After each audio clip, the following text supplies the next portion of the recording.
It's been a while since you've seen Omaha. Just thoughts on seeing them again. Both teams are probably a little bit different.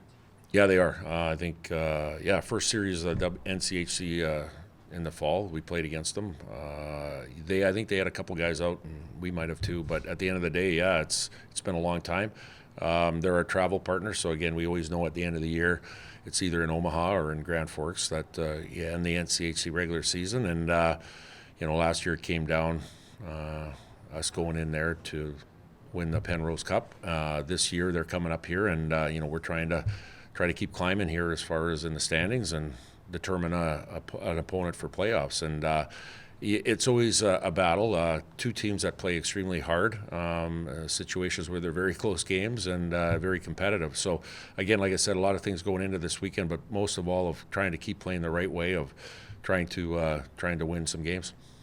What have you guys done better defensively the last 2 months or so? I think just collectively the five guys that are on the ice, being on the same page and being a little bit tighter. It starts in the offensive zone, tracking back through the neutral zone, and eventually coming into our end of the rink of trying to make sure that we outnumber the opponent, and if we can try to eliminate those grade A chances by, if they are going to get opportunities, it's from the outside and it's only one shot and not having any rebounds. So I think that's a situation where we're playing better as a group on the ice, but also getting better goaltending and getting more consistent goaltending as well. So those two things combined.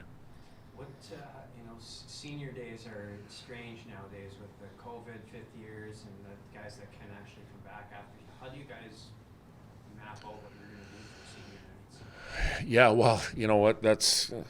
And by the way, I think UND, Jody Hutchin, and Ralph do a great job of honoring them with a video tribute at the end. But we talk a lot about it, and now with the fifth year player, like this year we have Hain and Senden and Sidorsky and DeRitter as fifth year players. We've honored Hain and Senden last year within our group, and we will acknowledge them again this year. But the focus is on the fourth year the players that are graduating after 4 years and getting their undergrad degrees. And so again, that's Chris Jandrick, that's Frisch, that's Caulfield, that's Carson Albrecht. Those four guys will be honored with a video tribute after on Saturday night.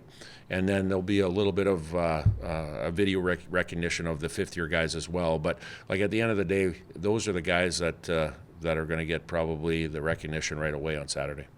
When do you start conversations, or have you had conversations with the guys like Caulfield and Frisch about whether they may take a fifth year?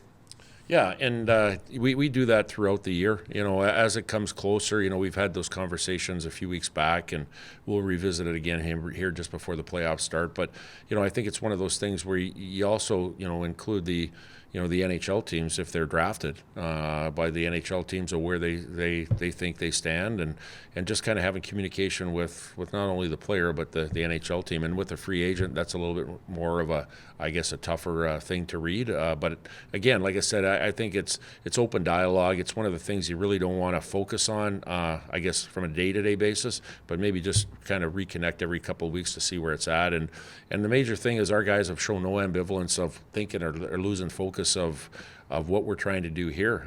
Sometimes you can maybe see it in their play or their energy or whatever, to that maybe they're thinking about something else.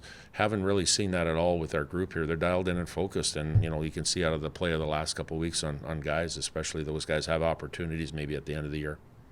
When Chris Jandrick was in the portal, what did you guys see that you thought that he could be a fit here? Well, just a lot of things. He just his competitiveness, his feet, his agility, his quickness, and you're seeing him now. Like, man, oh man, like it seems like he doesn't get tired. He plays a ton of minutes, and whether it's rushing a puck, breaking a puck out of our zone, jumping up on the play, whether it's in the offensive zone of getting the puck on the line, walking the line, going down the wall, just darting in and out. Like, he plays hard, heavy minutes, and he looks like he doesn't get tired, and I think just that shows you what kind of kid he is, and how competitive he is, but how elite his skills are, and again, we're very grateful. We've had him for 2 years here to try to help our group and also help him in his career. Must be smart in the way he moves the puck on the power play too. You guys have a really good power play. He's the guy back there. Yeah, and that's part of it, right? A guy that can, he leads the breakout, right, as far as breaking a puck out and making great plays coming up the ice, but also when he's in zone too, his vision and how he walks the line, lateral movement. He distributes the puck extremely well, and part of that is putting it in a situation where, Gabe or Blaker can handle a puck and make a play. And, one of the things is, do you wish he, had more goals on the power play? But, at the end of the day, he is a shooting threat back there. He's shot more frequently from the middle top. But at the end of the day, man, he creates a lot just because how smart he is and knowing the next play. Just seeing those four-year guys grow, Caulfield, Frisch, Albrechts, just seeing them from freshman year to now, in your eyes, how they grew.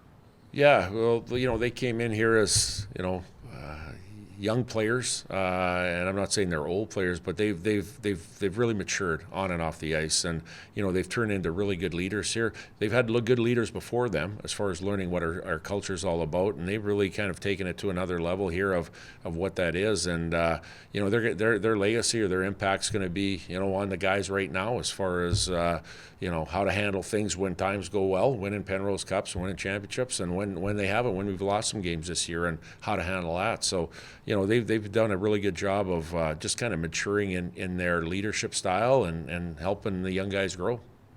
Speaking of those young guys, of course, Jackson Blake, now two-time NCHC Rookie of the Month. What has he done right in these last weeks? Well, I think, just keeping the game in front of him and playing consistent hockey, consistent brand of hockey. And, he loves to be on the ice to try to make an impact on a play. And, he's a guy that, whenever the puck's on his tape, something happens. And whenever he doesn't have it, he has a willingness to get it back.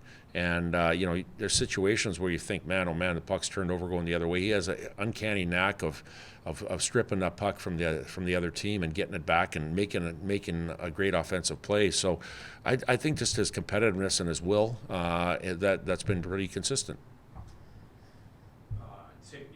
You took 4 out of 6 points last time in Omaha. How do you kind of keep that strong performance up this weekend as you close out? Yeah, well, again, like I said, it's a situation where these games are tight. They go either way by a goal or two, and it's a situation where there is something right on the line this weekend. We're trying to play consistently as we have the last couple of weeks, a good brand of hockey that gives you a chance to win.